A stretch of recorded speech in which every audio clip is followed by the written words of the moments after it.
things just kind of took off. I hit my 100K goal in September of 2019, went to Europe to celebrate, got the call for Good Morning America in a pub in London, and came home, did the interview, and quit my job 3 weeks later.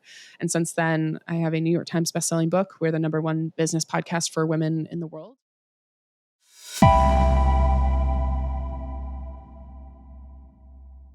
My guest today made her first 100K by the age of 25, and she then quit her job in order to fight for women's financial rights. She is the author of Financial Feminist, a New York Times bestseller, the host of the Financial Feminist podcast, and she has over 3 million followers on social media. I'm delighted to welcome Tori Dunlap. So, Tori, you've had a busy few years. That's definitely fair to say.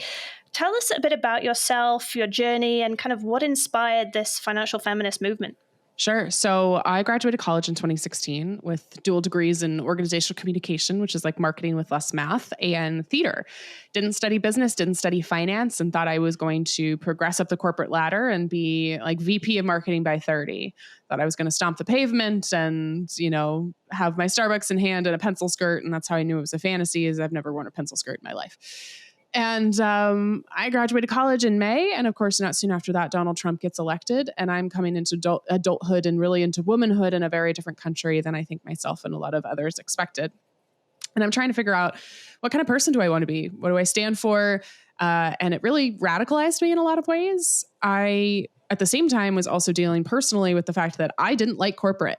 And it was not the environment that I thrived in. I didn't like making somebody I didn't respect rich. I didn't like having to show up and just, sit in my chair, even if my work was done. And it was just not the environment that I felt like aligned with what I wanted to do and my values and how I wanted to, frankly, live the rest of my working life.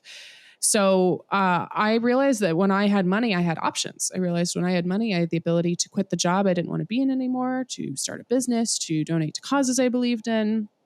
And when I was the friend that all of my women friends were coming to for financial advice and guidance, I was like, oh, maybe this is it. Maybe this is how I contribute.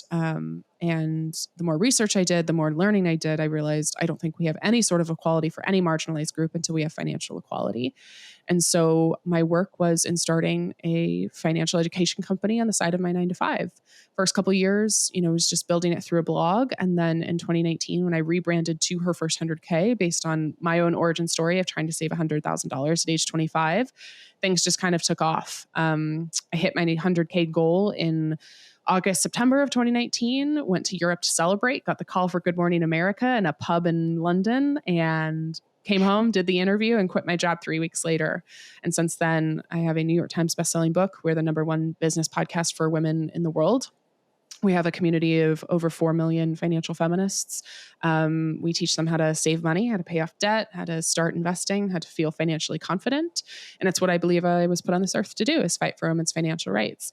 I in no way started the financial feminist movement, but I think that I am one of its greatest champions. And it's my favorite thing in the world is this realization that money gives you choices and options to leave bad situations and to put you into good ones. And I think that's one of our greatest forms of protest. That's really great to hear. And it's a very inspiring story, and one that I think a lot of women, young women especially these days, can relate to. So it's really great what you're doing. I want to take you back to a fun story that you shared. I think it was with New York Times, about how your father inspired your kind of entrepreneurial spirit. Mm-hmm. I think he bought you a candy vending machine, and then he gave you a loan to buy it back. Tell us a bit about that, and also this idea of being entrepreneurial with your personal finances. Kind of, what do you think about that? Yeah, I had a really cool gift that my parents gave me, which was this kind of gift of entrepreneurship. My dad, I was literally home from school one day. I was 9 years old, and he came home with a vending machine, the kind of quarter gumball machines where you put a quarter and you get a handful of candy out, and was just like, do you want to start a business? A 9-year-old me who's precocious and ambitious is just like, yes, sure. Okay. Sounds great. I think it took me 2 years to pay him back for the cost of that machine, which was probably only a couple $100. But I had 15 by the time I graduated high school. All the profits went to my college fund. I didn't invent anything. It wasn't anything new or novel, right? I didn't go on Shark Tank, but I was understanding how to manage money. I had my first checking account when I was 10. I was writing checks for my product to go in my machine. I was learning what profit and loss meant. I was learning, I can't expand my business until I have the money to do so. And I actually sold that business after 11 years to a 10-year-old who also happens to be named Tori, because that's how this crazy world works.